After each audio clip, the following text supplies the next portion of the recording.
This is Devi. Welcome to 30/60 headlines.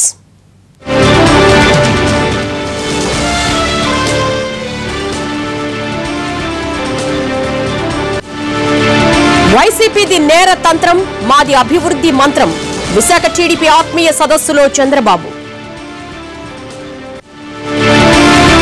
కొత్తగా ఏ రాష్ట్రానికి హోదా లేదన్న కేంద్రం ఏపీకి ఎన్టీసీతో లింక్ పెట్టడంపై విపక్షాల ఆగ్రహం. మధుకర్ మృతిపై అనుమానాలు ఉన్నాయి. కుల వివక్షతోనే చంపారన్న నిజ నిర్ధారణ కమిటీ. రాధిక కంపెనీలో దినకరన్ నిధులున్నట్లు అనుమానం. శరత్ కుమార్ ను మరోసారి ప్రశ్నించనున్న ఐటీ టీం. పుణే ప్రతాపమా ఢిల్లీ దూకుడా డెవిల్స్ పై దండయాత్ర చేస్తామన్న సూపర్ జైంట్. వెనుకబడిన కులాల సామాజిక స్థితిగతులపై అధ్యయనం చేసిన బీసీ కమిషన్ తన నివేదికను ప్రగతి భవన్లో ముఖ్యమంత్రి కేసీఆర్ కు అందించింది. కమిషన్ చైర్మన్ బిఎస్ రాములు ఆధ్వర్యంలో కమిటీ సభ్యులు ముఖ్యమంత్రితో సమావేశమయ్యారు. బీసీ ఈ కేటగిరీలోని కులాల విద్య సామాజిక వెనుకబాటుతనంపై తన నివేదికలో కమిషన్ వివరాలు పొందుపరిచింది. అనంతరం బీసీ కమిషన్ సభ్యులతో కలిసి రాజ్ భవన్ కు వెళ్లిన కేసీఆర్ నివేదికలోని అంశాలపై గవర్నర్ తో చర్చించారు. ఈ నివేదికపై వివిధ స్థాయిల్లో చర్చించి ఆయా వర్గాల అభివృద్ధి సంక్షేమం కోసం చర్యలు తీసుకుంటుంది సర్కార్.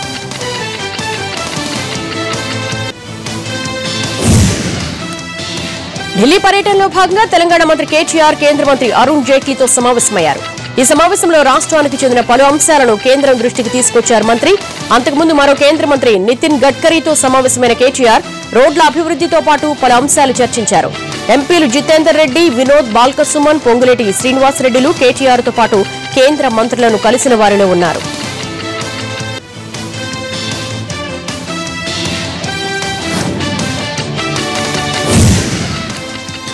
దళితుల అభ్యున్నతి కోసం తెలంగాణ సర్కార్ ఎన్నో సంక్షేమ పథకాలు చేపడుతోందన్నారు డిప్యూటీ సీఎం కడియం శ్రీహరి. దేశంలో ఎక్కడా లేని విధంగా 500 గురుకుల పాఠశాలలను ఏర్పాటు చేస్తోందన్నారు. ఎస్సీ, ఎస్టీ, బీసీ మైనార్టీలు విదేశాలకు వెళ్లి చదువుకునేందుకు ఓవర్సీస్ స్కాలర్షిప్ స్కీమ్ తీసుకొచ్చిన ఘనత తెలంగాణ ప్రభుత్వానికి దక్కుతుందన్నారు. మహాత్మా జ్యోతిరావు పూలే జయంతిని తెలంగాణ సర్కార్ అధికారికంగా నిర్వహించింది.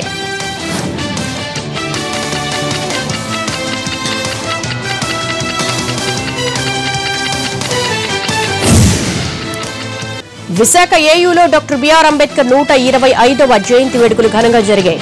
సందర్భంగా 7,000 మంది విద్యార్థినులతో కూచిపూడి నృత్య ప్రదర్శన ఆకట్టుకుంది. ఈ సందర్భంగా మాట్లాడిన ఏపీ సీఎం చంద్రబాబు కూచిపూడిలో నెంబర్ 1 అని విద్యార్థులను నిరూపించారన్నారు. ప్రతి ఇంటి ఆడపడుచు కూచిపూడి నేర్చుకోవాలన్నదే తమ లక్ష్యమన్న బాబు వచ్చే ఏడాది నుంచి ప్రతి హైస్కూల్లో కూచిపూడి తరగతులు నిర్వహిస్తామన్నారు. అమరావతిలో కూచిపూడి కళాక్షేత్రం నిర్మాణానికి భూమి కేటాయిస్తున్నట్లుగా తెలిపారు. ఐటీ సెక్టార్ ఇప్పుడు విజయవాడ వైపు చూస్తోందన్నారు మంత్రి లోకేష్. ఓ సాఫ్ట్వేర్ సంస్థ విస్తరణ కార్యాలయాన్ని ప్రారంభించిన ఆయన 2 ఏళ్లలో ఐటీలో 1,00,000 ఉద్యోగాలు తీసుకొచ్చేలా టార్గెట్ పెట్టుకున్నట్లు తెలిపారు ఆయన. హెచ్సిఎల్ కంపెనీ అమరావతిలో 5,000 మందికి ఉద్యోగాలు కల్పిస్తుందన్నారు మంత్రి లోకేష్.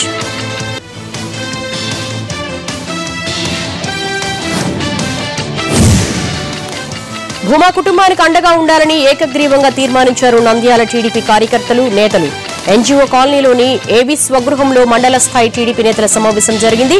ఈ కార్యక్రమానికి టీడీపీ నేత, ఆర్ఐసీ మాజీ చైర్మన్ ఏవి సుబ్బారెడ్డి, టీడీపీ యువ నేత భూమా బ్రహ్మానందరెడ్డిలు ముఖ్య అతిథులుగా హాజరయ్యారు. మాజీ ఆర్ఐసీ చైర్మన్ సారథ్యంలో కార్యకర్తలు, నేతలంతా భూమా కుటుంబానికి అండగా ఉండాలని ఈ సమావేశంలో ఏకగ్రీవంగా తీర్మానించారు. నంద్యాల పట్టణ అభివృద్ధి కోసం దివంగత నేత భూమా నాగిరెడ్డి ఎంతగానో పరితపించారని, అతని ఆశయ సాధనకు అందరూ కలిసికట్టుగా పనిచేయాలని ఏపీ సుబ్బారెడ్డి పిలుపునిచ్చారు. మరోవైపు ఈ సమావేశంలో నంద్యాల డీఎస్పీ హరినాథరెడ్డి వ్యవహారంపై ఘాటుగా స్పందించారు ఏవి సుబ్బారెడ్డి. ఇసుక మాఫియాతో పాటు మట్కా, జూదం వంటి అసాంఘిక కార్యకలాపాల్లో ఆయన భాగస్వామ్యం ఉందని ఆరోపించారు.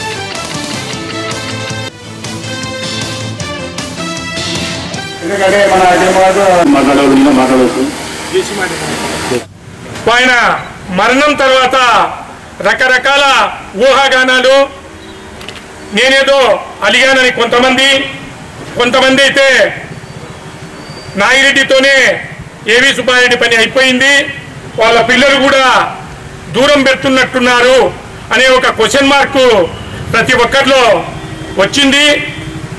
ఆర్వి సుబ్బారెడ్డి లాంటి పెద్దలు బయటపడి చెప్పారు, కానీ లేకుంటే ఆ విషయాన్ని కూడా ఇక్కడ ప్రస్తావించలేని వాళ్ళు ఎంతో మంది ఉన్నారు.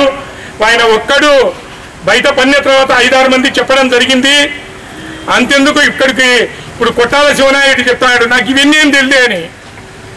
కానీ యాక్చువల్గా ఈ అపోహలు ఉన్నాయి. ఆ అపోహలు తొలగించేదానికే నేను ఈ మీటింగ్ పెట్టడం జరిగింది.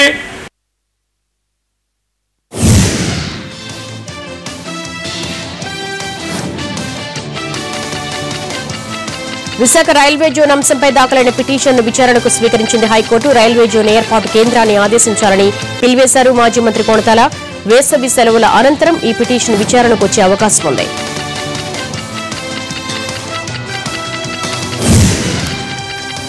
ఖమ్మంలో మిర్చి మార్కెట్ను పరిశీలించారు సిపిఎం తెలంగాణ కార్యదర్శి తమ్మినేని వీరభద్రం. మార్కెట్కు పంట తీసుకొచ్చిన రైతులతో మాట్లాడారు. గిట్టుబాటు ధరకు సంబంధించి వారు ఎదుర్కొంటున్న సమస్యలను తమ్మినేని దృష్టికి తీసుకొచ్చారు రైతులు. గతంలో క్వింటాకు 12 నుంచి 13,000 వరకు వచ్చేదని, ప్రస్తుతం 4,000 కూడా దక్కడం లేదని ఆవేదన వ్యక్తం చేశారు మిర్చి రైతులు.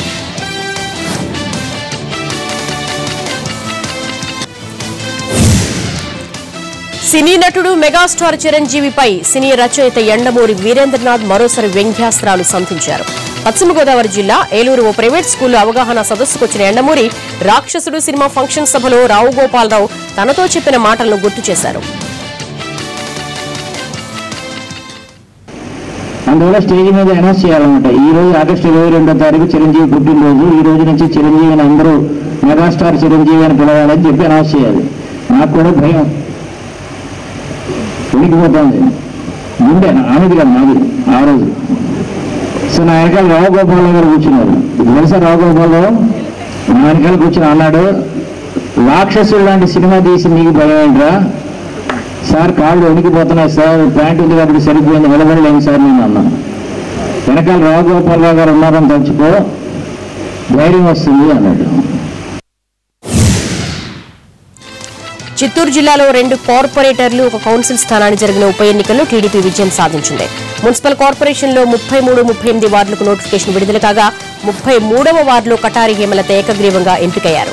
38వ వార్డులో వైసీపీ అభ్యర్థిపై టీడీపీ అభ్యర్థి చెరుకూరి వసంత్ కుమార్ 1609 ఓట్లతో గెలిచారు. గతంలో ఇక్కడ వైసీపీ మద్దతుదారుడు కార్పొరేటర్గా ఉన్నాడు. ఇక పలమనేరు మున్సిపాలిటీలోని 23వ వార్డులో టీడీపీ అభ్యర్థి మదన్ మోహన్ 377 ఓట్లతో విజయం సాధించాడు.